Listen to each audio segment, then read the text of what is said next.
جو لوگ عقل پرست ہوتے ہیں، عقل کے ذریعے دین کی باتوں کو سمجھنے کی کوشش کرتے ہیں، وہ گمراہ ہو جاتے ہیں۔ انہی لوگوں میں سے کچھ لوگ ایسے ہیں جن کا عقیدہ یہ ہے کہ قبر میں عذاب یا قبر میں انسان کو اچھی نیکیوں کا بدلہ نہیں دیا جاتا،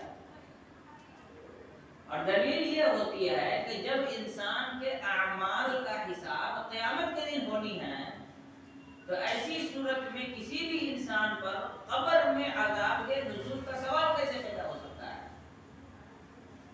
آپ نے چوری کی، آپ نے زنا کیا، آپ نے کسی کو مارا، کسی کو پیٹا، ہم نے کسی کا مال ہڑپ لیا، کسی کو دھوکہ دیا، کسی کو قتل کر دیا، تو کیا ان گناہوں کی سزا اللہ تعالیٰ قبر میں دے گا؟ جبکہ ان تمام چیزوں کا حساب تو آخرت میں ہونی ہے۔ لہذا وہ یہ کہتے ہیں کہ قبر میں عذاب نہیں ہوتی۔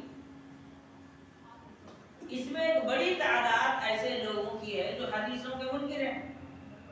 وہ کہتے ہیں کہ چونکہ قرآن مجید میں عذاب قبر کا تذکرہ نہیں ہے، اس لیے ہم عذاب قبر کو نہیں مانتے۔ تو سب سے پہلے اسی مسئلے پر گفتگو کریں کہ عذاب قبر برحق ہے کہ نہیں ہے، اور کیا قرآن مجید میں عذاب قبر کا تذکرہ ہے، قبر کی زندگی کے بارے میں باتیں کی گئی ہیں یا نہیں کی گئی ہیں۔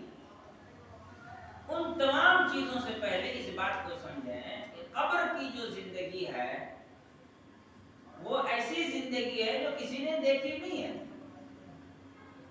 اور جو چیز انسان دیکھا نہ ہو اسے سمجھنا انسان کے لیے مشکل ہے۔ تو ایسی صورت میں کیا کرنا ہوگا؟ قرآن مجید کے ابتدائی آیتوں میں اللہ رب العالمین نے فرمایا، سورہ بقرہ میں ارشاد فرمایا کہ ذالک الکتاب لا ریب فیہ ھدی للمتقین۔ قرآن مجید ایک ایسی کتاب ہے جس میں شک شبہ کی کوئی گنجائش نہیں ہے، یہ متقیوں کے لیے ہدایت ہے۔ یعنی یہ کتاب من جملہ انسان کو ہدایت نہیں دے گی، اس کے ذریعے دنیا میں بسنے والے ہر انسان کو ہدایت نہیں ملے گی۔ کوئی بھی انسان قرآن پڑھے اس کو ہدایت مل جائے ایسا ممکن نہیں ہے۔ تو پھر اللہ تعالیٰ نے فرمایا قرآن مجید کی تلاوت سے، قرآن کو پڑھ کر کے کچھ مخصوص افراد ہیں جن کو اللہ تعالیٰ ہدایت عطا کرے گا، جبکہ ان کو کتاب تو پوری کائنات کے لیے نازل کی گئی ہے، دنیا کے تمام لوگوں کے لیے ہدایت کا ذریعہ ہے، لیکن ہر انسان کو اس سے ہدایت نہیں ملے گی۔ کن کو ملے گی؟ اللہ رب العالمین نے اس کی تفصیل آگے بیان کیا ہے، ہم اس کی تفصیل میں نہیں جانا چاہتے۔ قبر کے سلسلے میں جو بات بتانا چاہتے ہیں اس کے لیے ایک پوائنٹ یہاں پہ ہے۔ اللہ تعالیٰ نے فرمایا الذین یؤمنون بالغیب، جو لوگ غیب کی باتوں پر ایمان لاتے ہیں۔ غیب کی باتیں جس کو انسان نے نہیں دیکھا،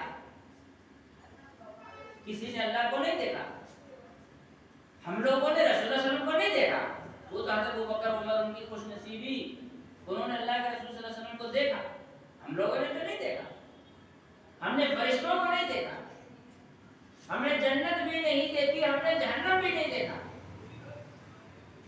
ایمان کے 6 ارکان، اللہ تعالیٰ پر ایمان، اس کے فرشتوں پر ایمان، اس کے آسمان سے نازل کرتا کتابوں پر ایمان، اس کے سارے رسولوں پر ایمان، تقدیر کے اچھے اور برے ہونے پر ایمان، قیامت کے دن دوبارہ زندہ کیے جانے پر ایمان۔ 6 میں سے کوئی ایک چیز ہم میں سے کسی نے دیکھا ہے؟ کسی نے نہیں دیکھا۔ یہ ساری چیزیں غیبی ہیں، بنا دیکھی چیزیں، اندیکھی ہیں۔ اس کے باوجود اللہ رب العالمین نے فرمایا ہدایت تو اسی کو ملنی ہے جو اندیکھی چیزوں پر ایمان لاتا ہے، الذین یؤمنون بالغیب، جو غیب کی باتوں پر ایمان لاتا ہے۔ چونکہ اللہ تعالیٰ نے کہا ہے، رسول اللہ صلی اللہ علیہ وسلم نے فرمایا ہے، اس لیے ہم نہ دیکھتے ہوئے بھی اس پر اس طرح سے ایمان لائیں کہ ہم دیکھی ہوئی چیز کو اس طرح سے تسلیم نہ لائیں۔ تو ایسی صورت کے اندر یہ کیفیت موجود ہو، جس کے اندر یہ صفت موجود ہو، جس کے اندر یہ اچھائی موجود ہو، یہ قرآن سے اسی کو ہدایت ملے گی۔ قرآن کہتا ہے جنت ہے، قرآن میں ہے کہ جہنم ہے، وہ کہا میں نے دیکھا نہ، ایمان کیسے لاؤں؟ تو قرآن اس کے لیے ہدایت ہوا۔ تو قرآن مجید ہدایت ہے۔ اول ترین شرط یہ ہے کہ جو باتیں اسلام نے ایسی کہی جو انسان نے نہیں دیکھی ہے اس پر بھی ایمان لانا واجب ہے۔ اچھا، جو اندیکھی باتیں ہیں اس پر ایمان لانے کا طریقہ کیا ہونا چاہیے؟ صحیح بخاری کی ایک حدیث، اللہ کے رسول صلی اللہ علیہ وسلم فرماتے ہیں کہ گزشتہ زمانے کی بات ہے، ایک آدمی تھا، وہ گائے چرا رہا تھا۔ اچانک ایک بھیڑیے نے ایک گائے کو جھپٹا مار کر پکڑ لیا۔ تو گائے چرانے والا جھپٹا مار کے وہ گھسیٹ کے لے گیا جنگل کی طرف۔ تو گائے چرانے والا ایک گائے کے اوپر سوار ہو کے کہا چل چل اس کو پکڑنا ہے، چل۔ سواری کے لیے گائے پر چڑھ گیا۔ تو گائے نے کہا اِنَّا لَن نُخْلِقْنَا لِهَذَا، اِنَّا لَن نُخْلِقَ لِهَذَا، ہم کو اللہ تعالیٰ نے انسان کو پیٹھ پہ لاد کے چلنے کے لیے پیدا نہیں کیا ہے۔ ہمارا کام ہے کھیتی باڑی کے کام کرنا، دودھ دینا۔ ہم کو اللہ تعالیٰ انسان پیٹھ پہ لاد کے لے کے چلنے کے لیے نہیں پیدا کیا ہے۔ اس لیے دیکھ گائے کی کوئی سواری کرتا ہے وہ پٹک دے گا نیچے۔ بھینس کی آدمی سواری کر لیتا ہے، گاؤں کے آدمی لوگ بھینس پہ سوار ہو جاتے ہیں، گھوڑے پر، لیکن گائے پہ نہیں کر سکتا۔ جیسے ہی اللہ کے رسول صلی اللہ علیہ وسلم نے یہ بات کہی، صحابہ اکرام نے کہا سبحان اللہ بقرۃ تتکلم۔ یہی پوائنٹ مجھے آپ کو سمجھانا۔ کیا کہا؟ سبحان اللہ بقرۃ تتکلم۔ کوئی بات اگر ہمیں سمجھ میں نہ آئے تو اس میں ہمیں اللہ کو، شریعت کو، دین کو نعوذ باللہ الزام نہیں دینا چاہیے۔ الزام ہمارا ہے، کمزوری ہماری ہے کہ ہم نہیں سمجھ سکے نا۔ تو اگر دین کی کوئی بات آپ کو بتائی جائے، آپ نہیں سمجھ سکے تو آپ کو الزام اپنے اوپر لینا چاہیے۔ جیسے صحابہ نے کہا سبحان اللہ، اللہ کی ذات پاک ہے۔ ہمیں تو سمجھ میں نہیں آیا کہ گائے کیسے بات کر رہی ہے، لیکن اللہ کی ذات پاک ہے، یعنی اللہ تعالیٰ چاہے تو یہ ہو سکتا ہے، لیکن ہمارے عقل میں یہ بات نہیں آ رہی ہے۔ تو الزام کس کا ہے؟ ہمارا، غلطی ہماری۔ آدم علیہ السلام کو اللہ تعالیٰ نے فرشتوں کے سامنے حاضر کیا اور کہا انبئونی باسماء ہؤلاء ان کنتم صادقین، کہ تم ان چیزوں کے نام بتاؤ اگر تم لوگ سچے ہو۔ فرشتوں نے کہا سبحانک لا علم لنا الا ما علمتنا انک انت العلیم الحکیم۔ اللہ تیری ذات پاک ہے، ہمیں تو اتنے معلوم جتنا تو نے بتایا، اس کے علاوہ تو ہمارے پاس کوئی علم نہیں۔ لا علم لنا، ہم کچھ نہیں جانتے۔ تو معلوم یہ ہوا کہ صحابہ اکرام نے جب دیکھا کہ ایک ایسی بات کہی گئی جو ہماری عقل میں آنے والی نہیں ہے تو انہوں نے انکار کیا۔ انہوں نے کہا اللہ کی ذات پاک ہے، اس کے ذریعے ممکن ہے، یہ ہماری سمجھ سے باہر چیز ہے۔ اللہ کے رسول صلی اللہ علیہ وسلم نے فرمایا کہ دیکھو تم اس بات کو مانو نہ مانو، مجھے پورا یقین ہے کہ ابو بکر و عمر میرے ان باتوں کو ضرور مانیں گے، وہ میرے ان باتوں پر ضرور ایمان لائیں گے۔ معلوم یہ ہوا کوئی ایسی بات کہی جائے جو ہم نے دیکھی نہیں، ہمارے تجربے میں نہیں آیا، ہمارے ایکسپیرینس میں نہیں ہے، ہمارے مشاہدے میں نہیں ہے، ہم نے ایسی چیز کبھی سوچی نہیں، اگر ہمارے سامنے ہو گیا تو ایسی صورت میں ہمیں اپنے عقل پر زور دینے کے بجائے یہ کہنا چاہیے یہ بالکل ممکن ہے کیونکہ یہ اللہ رب العالمین کی ذات سے ہے، اللہ رب العالمین کی ذات کی طرف سے ہے، یہ بالکل ممکن ہے، ہمارے سمجھ میں نہیں آتی کوئی بات نہیں۔ تو عذاب قبر کے احوال ہم نے نہ دیکھا نہ ہم نے سنا، قبر میں کسی کو روتے مار کھاتے ہوئے، اور نہ ہی ہم اس چیز کو دیکھ سکتے ہیں، اور نہ قبر میں مردے کے رونے چلانے کو سن سکتے ہیں۔ لیکن چونکہ اللہ تعالیٰ نے فرمایا، رسول اللہ صلی اللہ علیہ وسلم نے فرمایا، تو ایمان بالغیب نہ دیکھے ہوئے باتوں پر ایمان لانے کا طریقہ یہ ہے کہ ہم اپنے عقل پر زور دینے کے بجائے جیسا بتایا جائے اور جتنا بتایا جائے اتنے پر ہی ایمان رکھیں، اور آگے مزید سوچنے اور تحقیق کرنے کی کوشش نہ کریں، تبھی جا کے انسان کو ہدایت ملے گی۔ لیکن اگر آدمی اپنے عقل سے سوچے گا، اپنے حساب سے سمجھنے کی کوشش کرے گا، اپنے حساب سے اس کو ایکسپلور کرنے کی کوشش کرے گا، تو ایسی صورت میں وہ آدمی گمراہ ہو جائے گا، اس کے لیے قرآن ہدایت نہیں ہے۔ اللہ نے کیا فرمایا؟ الذین یؤمنون بالغیب، جو اندیکھی باتوں پر، غیب کی جو باتیں اللہ تعالیٰ بتا رہا ہے ان باتوں پر ایمان لا سکتا ہے، اسی کے لیے یہ کتاب ہدایت ہے۔ قبر کی ساری باتیں اندیکھی ہیں، ہم نے نہیں دیکھا، ہم نے قبر کے میں کسی کو روتے ہوئے نہیں سنا، نہ دیکھ سکتے ہیں نہ سن سکتے ہیں۔ ایمان لانا واجب اس لیے ہے کیونکہ اللہ نے فرمایا ہے، رسول اللہ صلی اللہ علیہ وسلم نے اس کا تذکرہ کیا ہے۔ تو یہ پہلی بنیادی چیز ہے، قبر کے عذاب کا انکار، اس لیے ہم اس کو اپنے عقل سے سمجھیں۔ غالباً امام ذہبی رحمۃ اللہ علیہ کا ایک قول ہے، کہتے ہیں العقل میزان سلیم الا ان یزن الرجل بمیزان الذهب الحدید۔ عقل تو ویسے بہت بہترین ترازو ہے کسی چیز کو ناپنے کا، لیکن شرط یہ ہے کہ عقل میں آنے والی چیز انسان نہ ہو۔ کیا کہتے ہیں؟ العقل میزان سلیم، عقل کسی بھی چیز کو ناپنے کا بہت اچھا پیمانہ ہے، بہت اچھا ترازو ہے۔ الا ان یزن الرجل بمیزان الذهب الحدید، الا یہ کہ آدمی سونے کے ترازو میں لوہا ناپنا چلے جائے تو کیا حال ہوگا؟ سونے کا ترازو دیکھے ہیں؟ ابھی تو چھوٹا آتا ہے، اس میں وہ ڈیجیٹل والا آتا ہے، پہلے زمانے میں دیکھے ہوں گے ایک چھوٹا سا اتنا سا ترازو ہوتا تھا، اس میں چھوٹا چھوٹا سا وہ ڈالتے تھے، وہ کیا کہتے ہیں ان لوگوں کا جو وہ ہوتا تھا ویٹ، اور دوسری طرف سونا رکھ کے دبا کر کے اس کو اٹھاتے تھے تو اس میں آتا تھا، جس میں کتنا ہمیشہ گرام سے نیچے ہی ناپا جاتا ہے۔ اس میں آدمی اگر 1 کلو کا کیا کہتے ہیں پتھر یا لوہا لے جا کر رکھ کے ناپے گا تو وہ ٹوٹ جائے گا، ناپ نہیں سکتا۔ ویسے ہی عقل جو ہے یہ ویسے تو ناپنے کا بہت اچھا ذریعہ ہے، لیکن وہ چیز ناپے جو اس کے عقل کے مطابق ہو، وہ چیز نہ ناپے جو اس کے عقل کے باہر ہو۔ تو غیب کی جو باتیں اللہ نے بتائی وہ ہمارے عقل کے باہر ہے، اس کو ہم عقل سے سمجھنے جائیں گے تو کھوپڑی پھٹ جائے گا، لیکن سمجھ میں نہیں آئے گی۔ اسی لیے انسان کو چاہیے کہ انسان دین میں وہ باتیں جو غیب کی باتیں ہیں ان چیزوں میں عقل نہ لڑائے۔ اب بولے گا کہ عقل تو استعمال کرنے کے لیے کہا قرآن مجید نے، افلا یتدبرون القرآن، کیا لوگ قرآن میں غور نہیں کرتے؟ لو کان من عند غیر اللہ لوجدوا فیہ اختلافا کثیرا، اگر یہ اللہ کی جانب سے نہ ہوتا تو اس میں بہت سارا اختلاف ہوتا۔ تو قرآن ہم دیکھ سکتے ہیں، ہم پڑھ سکتے ہیں، سمجھ سکتے ہیں، تب اللہ نے اس پر غور کرنے کے لیے کہا۔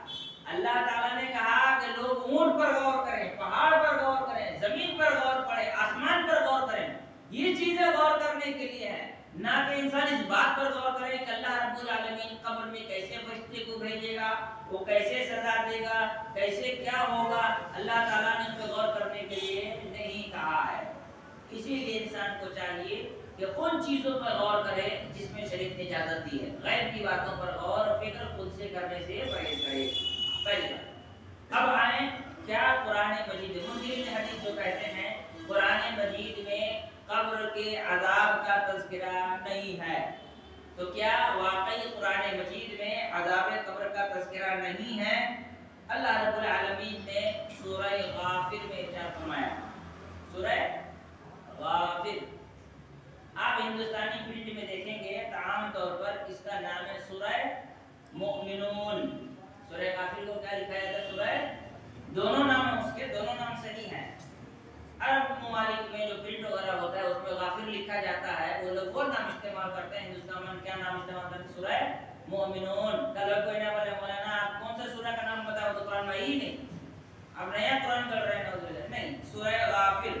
اللہ رب العالمین نے سورہ غافر میں فرمایا النار يعرضون عليها غدوا وعشيا ويوم تقوم الساعة ادخلوا آل فرعون اشد العذاب۔ سورہ غافر کے آیت نمبر 46 میں اللہ رب العالمین نے فرعون کا تذکرہ کیا۔ فرعون کہاں ہے؟ قبر میں نہیں، وہ مصر کے ایک مرتبان میں رکھا ہوا کانچ کے۔ اللہ رب العالمین نے کیا فرمایا کہ اسی لیے کہتے ہیں عقل کا استعمال نقصان دہ ہے۔ اب سمجھیے اس کو، اللہ نے فرمایا النار